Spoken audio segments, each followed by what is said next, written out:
I'm Ravindra Juvekar, and this is the story of my, what I will call it, second life after I was inflicted by Parkinson's disease. Ravindra was a very jovial person, enjoyed music,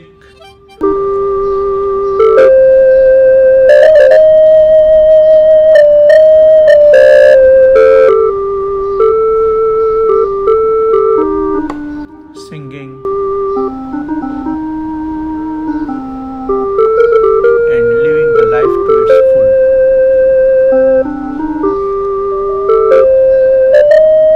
Till he got afflicted with Parkinson's disease.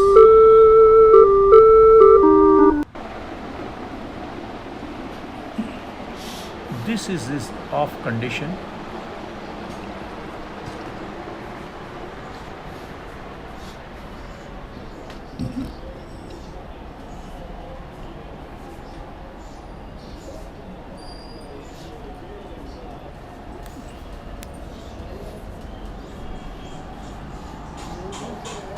Music.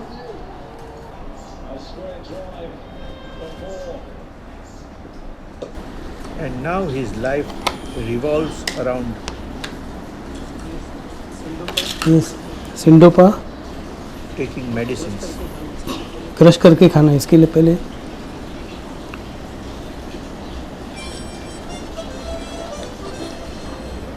And it just generally crush करके नहीं, इसमें इसके थोड़ा सा change होता है mood. बैठने में दिक्कत, पीठ में बहुत पेन होता है ज़्यादा देर बैठने से, और सोफा में अगर बैठ गया तो उठने का इशू होता है, पकड़ के जोर लगाना पड़ता है, कभी कभी दूसरे को भी बताना पड़ता है, लेकिन कभी नॉर्मल। तो सिस्टम कभी अच्छी रहती है, कभी ख़राब होती है पोजीशन, तो अच्छा रहता है तब ये इंटरटेनमेंट होता है। वो इंस्ट्रूमेंट कैसियो वो भी बजाता मैं, लेकिन वो फिंगर अभी उसमें बैठी नहीं ना, कांपती है तो उसमें बराबर प्रेस नहीं होती है।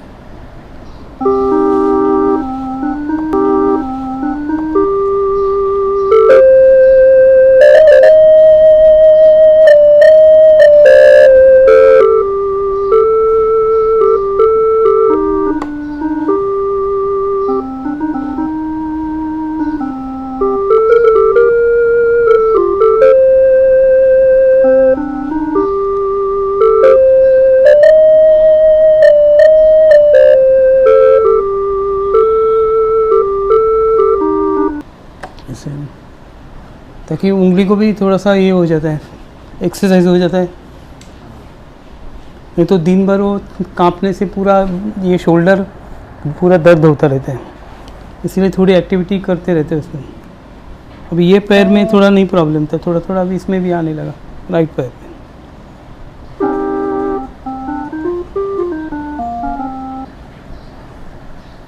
तो उठना भी मुश्किल है। अभी आजकल नया प्रॉब्लम क्या हो गया, चलने के लिए होता नहीं है, दीवार को पकड़ के चलता हो, ये तो ये घुटना देखो मेरा चल चल कर कैसा हो गया है, ये देखो सब नीचे चलकर ये गिर गया था स्कूटर से, साइलेंसर से पूरा जल गया था ये तब। तो इससे उठने के लिए दिक्कत होती है, रात को सो गया ना ऐसे,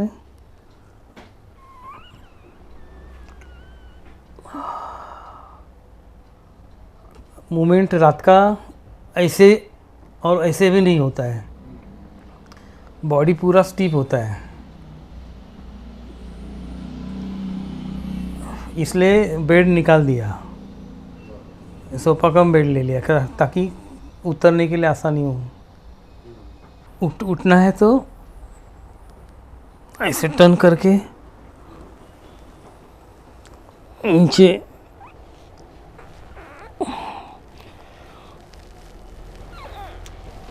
ऐसे करके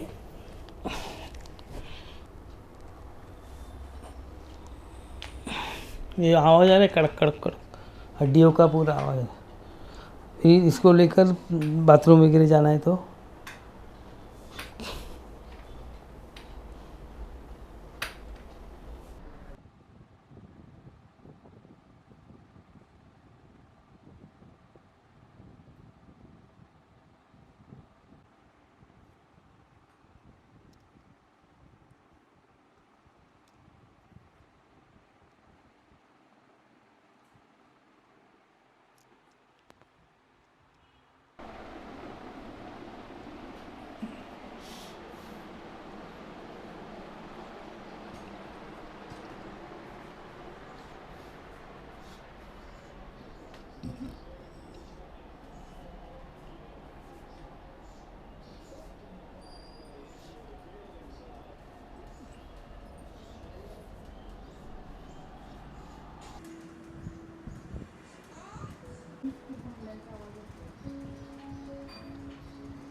टर्न करना भी टर्न नहीं करने आ रहा है।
He required assistance to even adjust his posture in the sofa.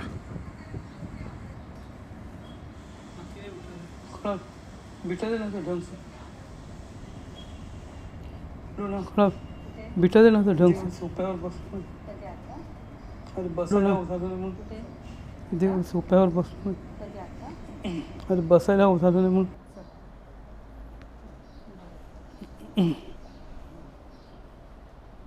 ये पीना है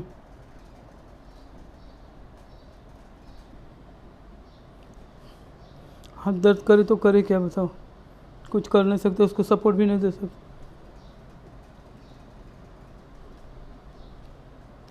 However, when the effect of medicine kicked in and the on period would set in, the very old Ravindra was back, making himself busy either watering plants and taking care of his beautiful garden, singing,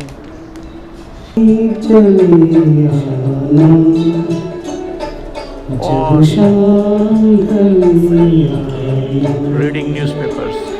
संकेत मिलन का भूल न जाना मेरा प्यार न बिसराना Determination to remain independent.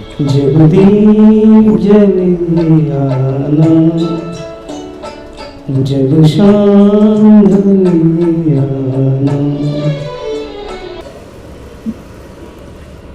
Bring him to make his tea on his own or even for the guests that he was addressing to.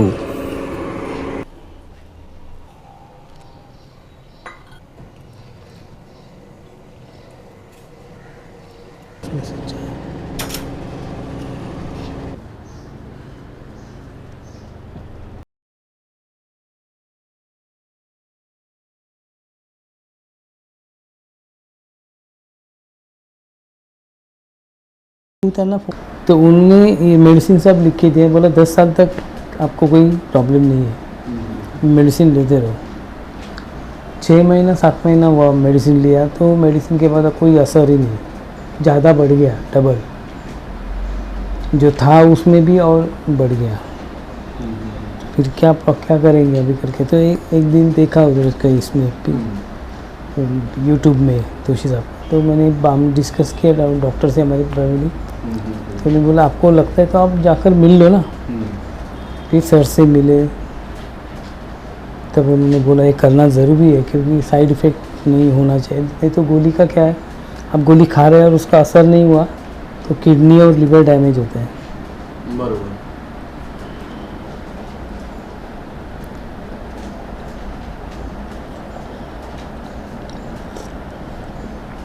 उनका speech, Joshi साहब का स्पीच सुन के ही ज़्यादा कॉन्फिडेंस आ गया।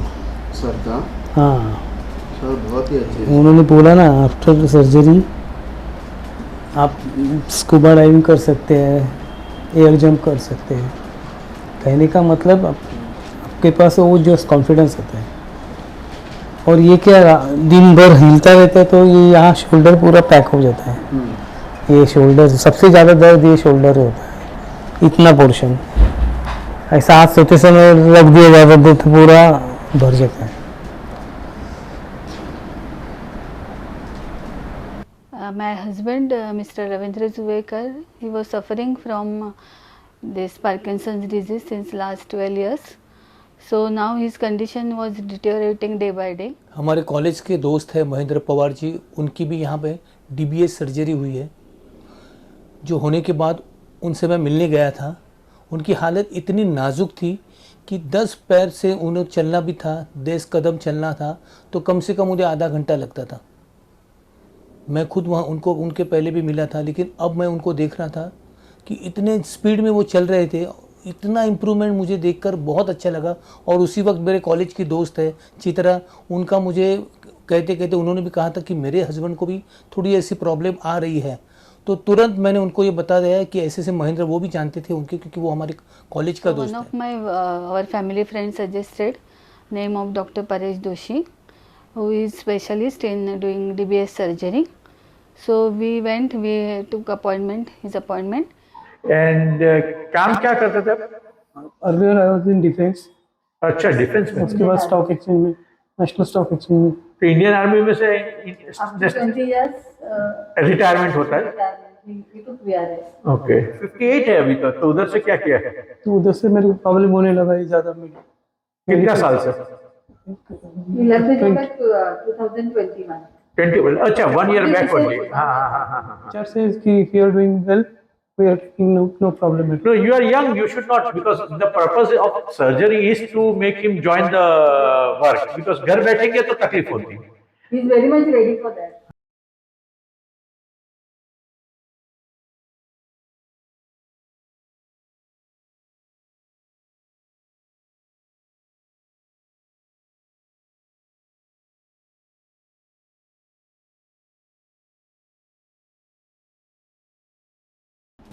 I am many times asked as to when should the patient of Parkinson's disease actually consider thinking about surgical intervention.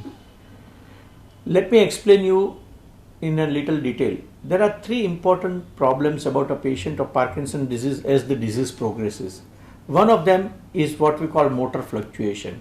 What is motor fluctuation? Sometimes there is an improvement with medicine which is supposed to last for 3 to 4 hours, but the improvement doesn't last for 3-4 hours, it just vanishes in 1 hour or 1.5 hours. Sometimes the patient takes a medicine, he expects the improvement to come in half an hour because that is a natural way it used to happen.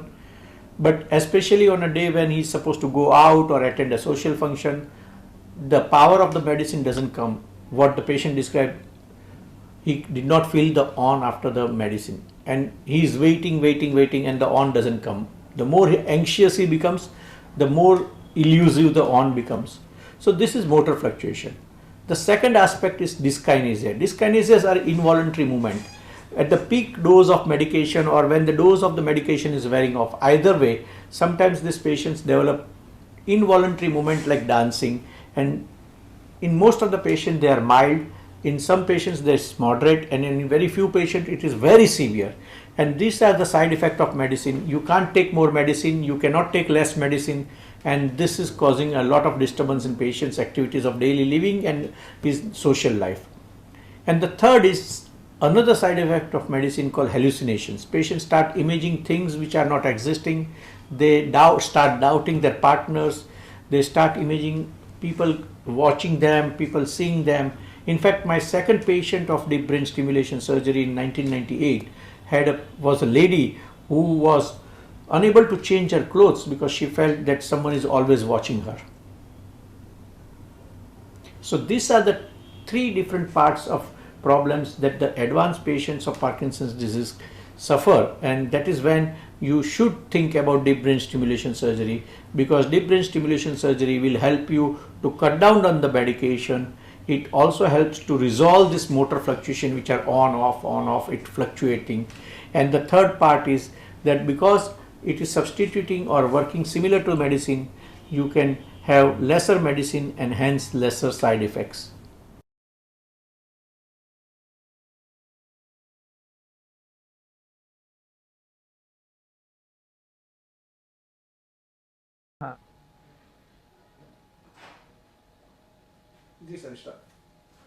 So let me explain you what is deep brain stimulation. Basically, this is a cartoon of deep brain stimulation. You can see that we drill two small holes on the top of the patient head. A very thin wire called electrodes are placed into the brain in the subthalamic nucleus or the target of the brain, and these wires are connected to a pacemaker like shown here, and it delivers the current within the brain. As this pacemaker is slightly larger, you have to implant it under the infraclavicular region. Let me show you again once again. This is the target, small hole.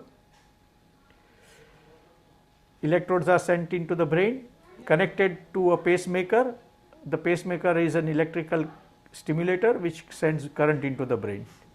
This is the way we do it. How intraoperatively we assess the patient. This is a patient undergoing deep brain stimulation for tremors. You can see there is a tremor in the patient's head. Patient fully awake रहता है, जरा भी उसमें डर नहीं होता है, pen नहीं होता है, और जब भी हम स्टिमुलेट करते हैं तो you can see that there is immediate improvement in the symptoms. And this is the way to assess that we are in the right place. And if you want to see how much improvement a patient can get, this is a video which shows patient before and after deep brain stimulation. This is a patient, 58-year-old lady, severe off condition, unable to walk, even take a few steps.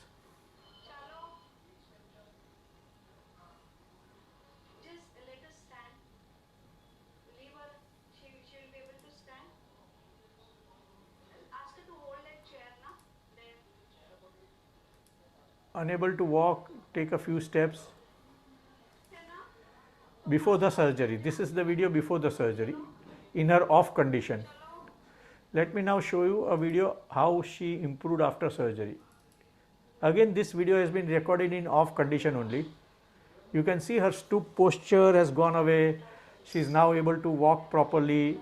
She looks much younger also. The age has come out. And the hair has grown, so it is few months after surgery, and you can see that there is a significant level of improvement after the surgery.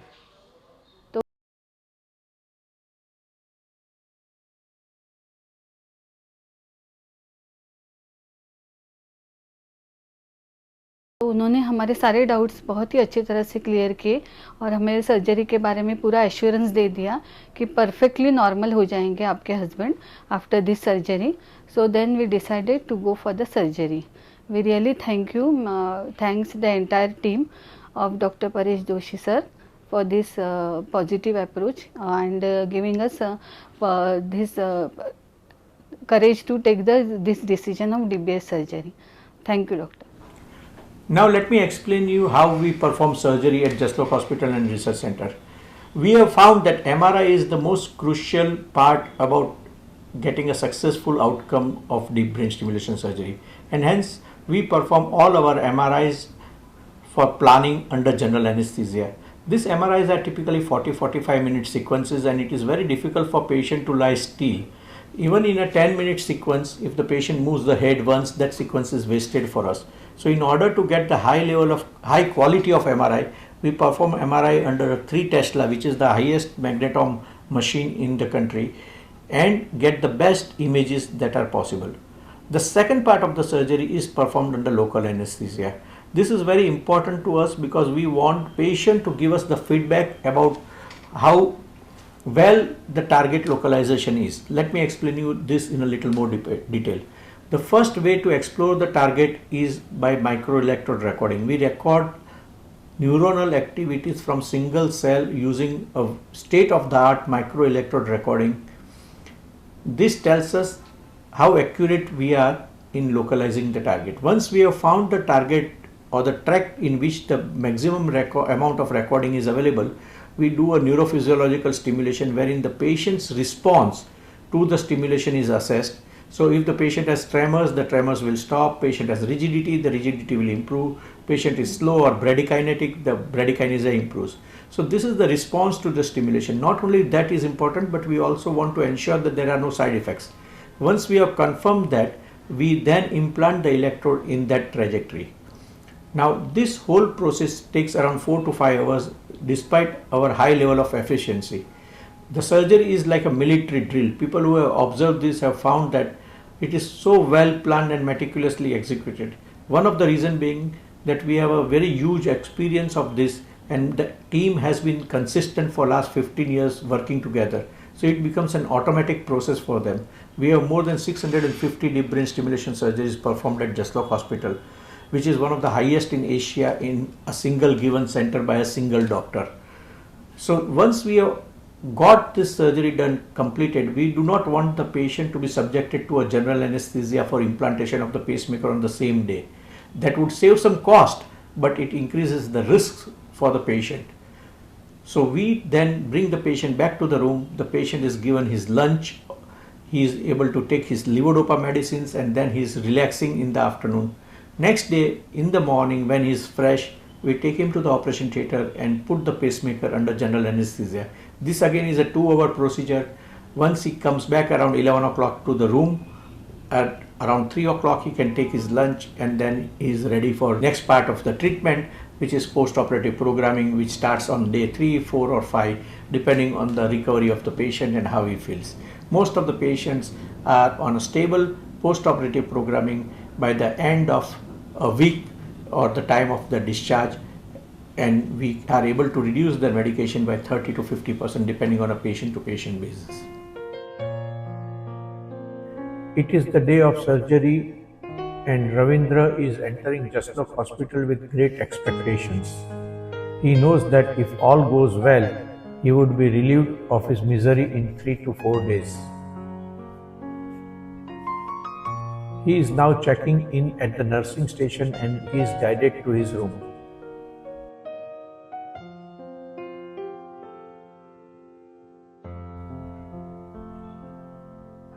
The functional neurosurgery department at Jaslok Hospital has a dedicated wing for the deep brain stimulation patients. The staff here is well trained for handling these patients.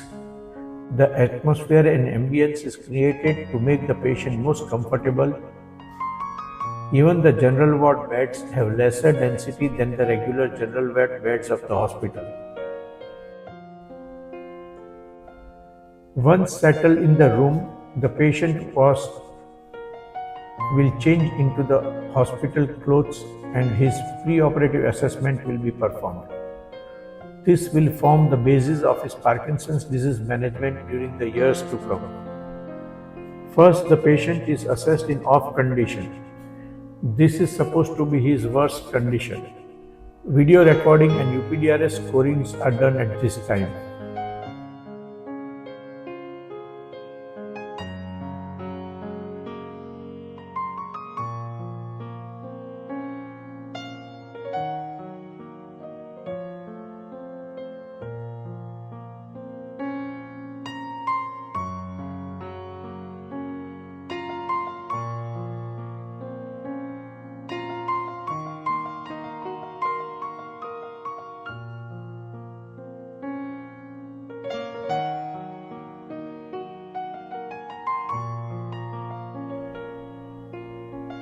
After the evaluation in off condition, the patient is given 1.5 times the usual dose of levodopa and reassessed in on condition or the condition which makes him normal or nearly normal.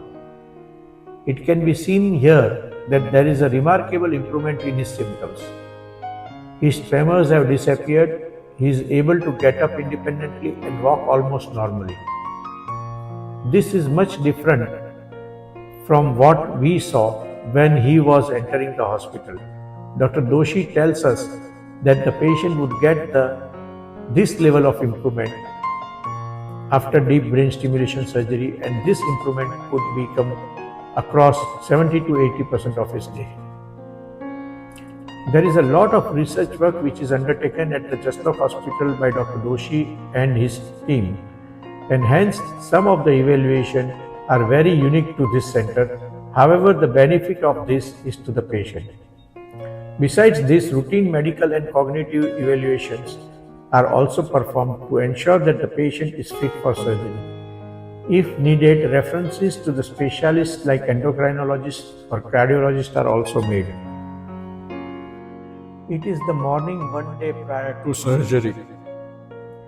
Mr. Juvekar has been kept fasting for the MRI scan, which is very crucial for the success of the surgery. At the Jaslok Hospital, this MRI is done under general anesthesia to ensure the best possible imaging and hence the most optimal outcome. Dr. Doshi himself supervises the entire MRI process and does the calculations to arrive at the target coordinates. Dr. Doshi is a very obsessive person and he is not satisfied until he sees the entire MRI that he desires to see. Sometimes this means repeating the MRI 2 to 3 times with different parameters, but for him, nothing less than perfect is acceptable. He thereafter plans the surgery himself. This again is a critical stage of the surgery. If there is any inaccuracy of even 2 mm, it can lead to surgical failure. There is a mixed feeling of anxiety, optimism, and apprehension in the air.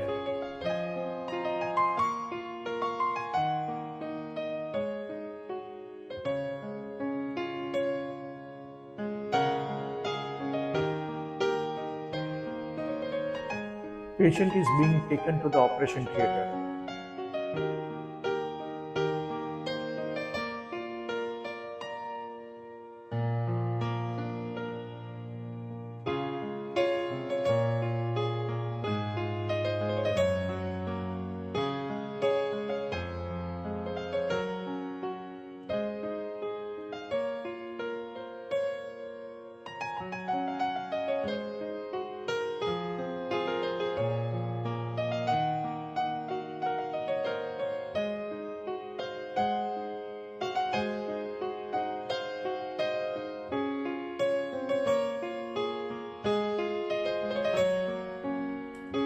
Dr. Doshi enters Jaslok Hospital after good night's sleep, cool and calm, rested to undertake another deep brain stimulation surgery.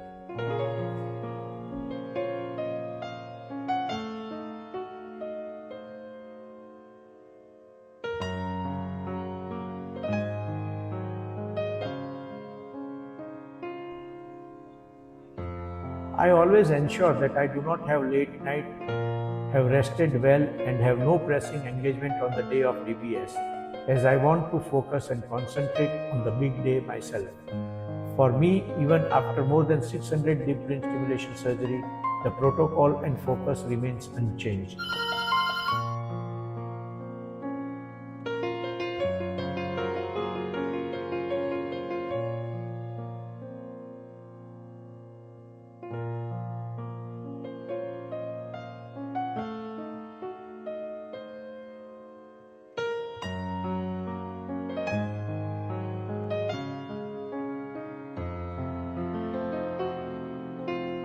Meanwhile, Mr. Juvekar is being connected to various monitoring machines to ensure the parameters are perfectly monitored.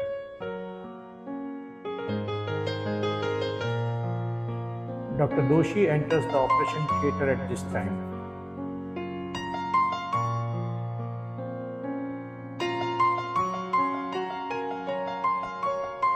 The first step of the surgery is fixation of a stereotactic frame. Dr. Doshi and his team does this under local anesthesia. Local anesthetic injection is given for the numbing of the pain sites. Apart from that, there is no pain during this procedure. This part of the surgery is usually done in the ward in most of the Western world. However, the obsession of Dr. Doshi for the safety of the patient leads him to do this in the operation theatre. This frame will form the main anchor and basis of targeting the subthalamic nucleus during the surgery.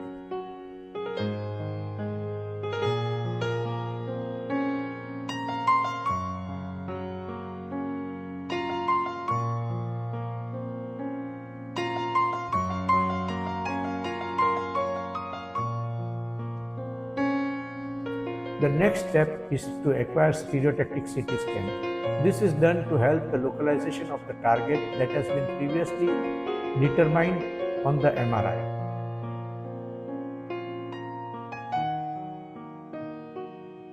Dr. Doshi, along with his team, ensures that the CT scan is performed in a particular protocol and good enough for him to be used in the surgery.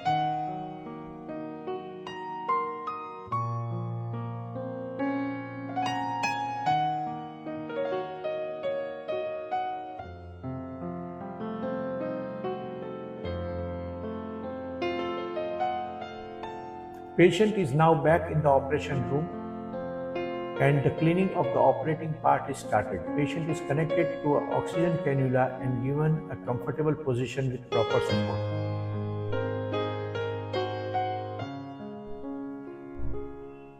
The next step is to merge the CT scan acquired by stereotactic protocols with the pre-operative MRI that was acquired prior to the surgery. Once again, Dr. Doshi himself conducts this exercise to ensure accuracy. This particular step not only provides the accurate target coordinates to the team, but Dr. Doshi plans the trajectory in such a way that it does not cause any damage to the brain when inserting the electrode. This is one of the crucial parts of the surgery. At many centers, the neurosurgeon does not spend time to plan this, and hence the risks of surgery increases. Once Dr. Doshi is satisfied, he compares these coordinates with those obtained from the CT scan earlier. This is an important step and ensures that there is no mistake in both the sets of coordinates. This removes all chances of human error in deriving at the target coordinates. Jaslok Hospital has one of the most elaborate and advanced setup for conducting DBS surgeries. They have state-of-the-art microelectrode recording machine that is managed by a postgraduate doctor, research fellow in neurophysiology who has been working only on microelectrode recordings. This is unlike all the other centers where non-qualified company personnel handle this equipment. The team has used advanced anesthesia equipment with senior-most anesthesiologists managing the patient even though the surgery is done under local anesthesia. The intraoperative image fusion softwares of two different companies also ensure high level of safety and accuracy along with a backup plan if one of the computers shows any doubtful error. Now the image intensifier is being brought into the operating field. This will be draped in a sterile manner and will stay in place during the entire. A 7 to 8 member team is involved in surgery to perform different tasks at different time points. The surgery is an example of high level of precision, reminding us of a military drill which is disciplined, meticulous and motivated. Every member of the team is important and performs the assigned tasks. The most unique part of Dr. Doshi's team is the consistency, as most of the team members are with him for more than 15 years, and this itself ensures high level of efficiency which is critical for the success of this kind of surgery. The surgical incision is being planned. Dr. Doshi is now setting up the frame to start the surgery. Dr. Doshi will now prepare for microelectrode recording. which is a single cell recording from the brain cells using thin hair-like electrodes. Dr. Doshi is now preparing to explore the subthalamic nucleus region through microelectrode recordings. Microelectrode recording is performed at an incremental depth of 1 millimeter as the electrodes advance towards the target. As the microelectrode enters the subthalamic nucleus, the firing on the machine changes and the sound is similar to the firecrackers bursting in Diwali. And the feeling of the team is also similar of joy and happiness as they have now been able to locate the target accurately. Dr. Doshi's team has an experience of recording more than 2000 trajectories. Dr. Doshi now explores various trajectories to find out the best clinical improvement that the patient can get by intraoperative stimulation. This is the most crucial part of surgery and the patient cooperation is very important. Initially, he will assess the baseline symptoms of rigidity, bradykinesia, and tremors along with cycling of the leg. Sometimes the patient gets tired and Dr. Doshi mentions that even in these cases, he has got alternative methods to assess the improvement in the patient and can manage to perform a successful surgery. This is all because of his tremendous level of expertise and experience over the years of doing DBS. Okay, 3, relax, ye haath relax.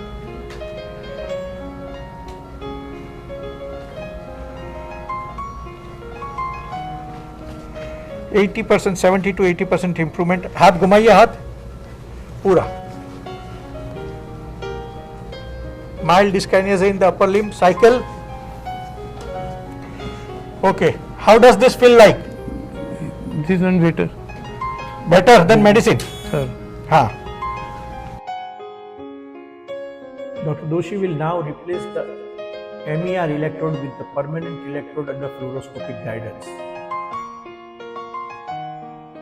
The same thing is repeated on the other side.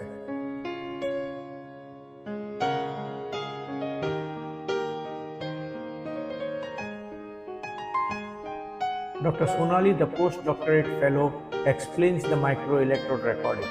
Right, this is Dr. Sonali and we are doing the neurophysiological assessment to further fine-tune the electrode localization. So our aim is to identify the best station which shows the characteristic subthalamic nucleus activity.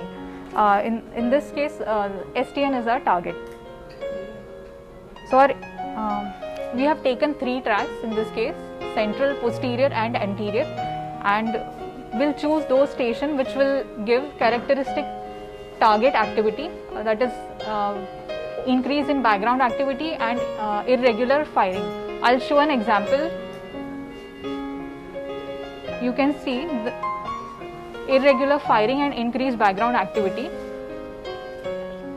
For central tract, however, there is no spiking activity or increased background in anterior tract, which is the blue waveform.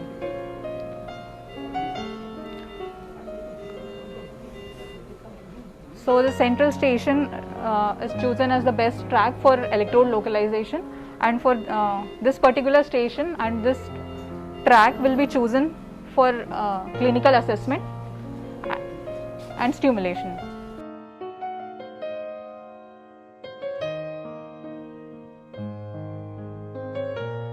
The stereotactic frame is now removed from the patient's head. How did you find it? Not too bad?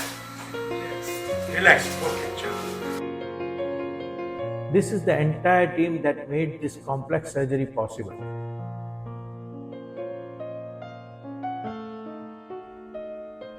Patient is taken down for a chest CT scan to make sure everything is fine by confirming the exact position of the electrode. Whilst the patient is undergoing post-operative scan, Dr. Doshi, a relaxed person now, is going for his well-deserved cup of coffee.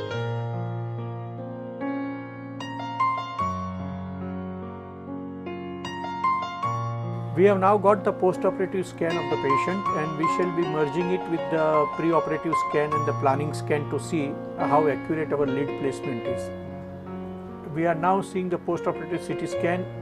This is the target right STN we have selected, and the red dot indicates the target, and you can see that the electrode is within the target, and the bottom of the electrode, as we had chosen 2 mm below, it has gone 2 mm below the target. Similarly, let's go for the left STN, and left STN, this is the target, and you can see that the electrode is placed well within the target. Again, this left electrode is 1 or 2 mm below, that's right, 3 mm below the target. So it encompasses the target and the superior part of the target. Dr. Doshi would visit the patient in his room to ensure that he is comfortable and been provided with food and medicine. At this time, he also explains the patient relating how the surgery has gone and what should be the expected outcome. You found the improvement? Yes sir, कैसा लगा था? Medicine से better था कि कम था कि ज्यादा था? बेटर था। मेडिसिन बताया आपने आपको उन्होंने कि हाँ बात नहीं हुई? हाँ नहीं, he had more improvement even better than the medicine also. Yeah. So once we put the pacemaker, all these things will go away, this little tremor or not. You had your food? Yeah. Good. Feeling tired? No, not feeling. Not tired. Already, huh? Charged up. Very satisfied. The whole surgery was also quite good. क्योंकि जो anxiety थी और जो stress रहता है, नहीं patient का operation के पहले बहुत टेंशन रहता है ना, कोई भी पेशेंट रहता है, मैं रहूँगा तो भी मुझे भी रहता है टेंशन, खुद का ऑपरेशन होगा तो भी टेंशन रहता है, और ये तो ब्रेन ऑपरेशन है, बट दैट इज राइट. ठीक है, first time I admitted. You are admitted for the first time in your life. हाँ, दैट इज द रीजन. कोई ट्रेनिंग नहीं हुई ना पहले. एग्जैक्टली, लास्ट नहीं, अभी ट्रेनिंग हो गई. चलो, अभी जरूरत नहीं पड़ेगी एडमिट करने की. चलो, ओके, थैंक यू सर। या वेल. अच्छा, कैसा गया आपका night? How was your night? Did you rest well? Yes sir. You had a full sleep and looking absolutely normal, no confusion, no memory problem. Good, good. So we will be doing the second part of the surgery today now, pacemaker implantation. हाँ, जैसे आपको explain किया था, we will be putting the pacemaker over here. Are you ready? I'm looking forward. Okay, great. Okay, chalo. The patient is being wheeled to the operation theatre for the pacemaker placement.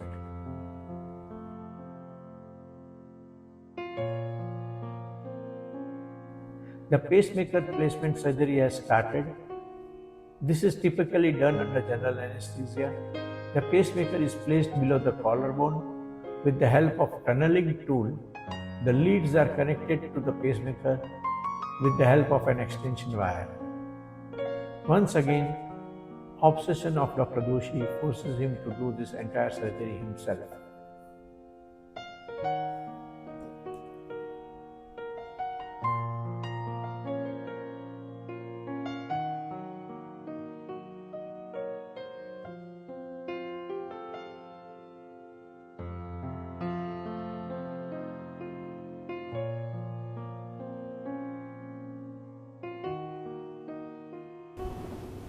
Programming is the most critical aspect about deep brain stimulation surgery. If you do not know how to program the pacemaker is no good. And with the increasing number of neuromodulation technologies and the companies producing deep brain stimulation available in India, and the type of pacemakers that they are selling, along with the different types of electrode, it is very difficult for a single center to develop an adequate expertise or experience in all these technologies at one time.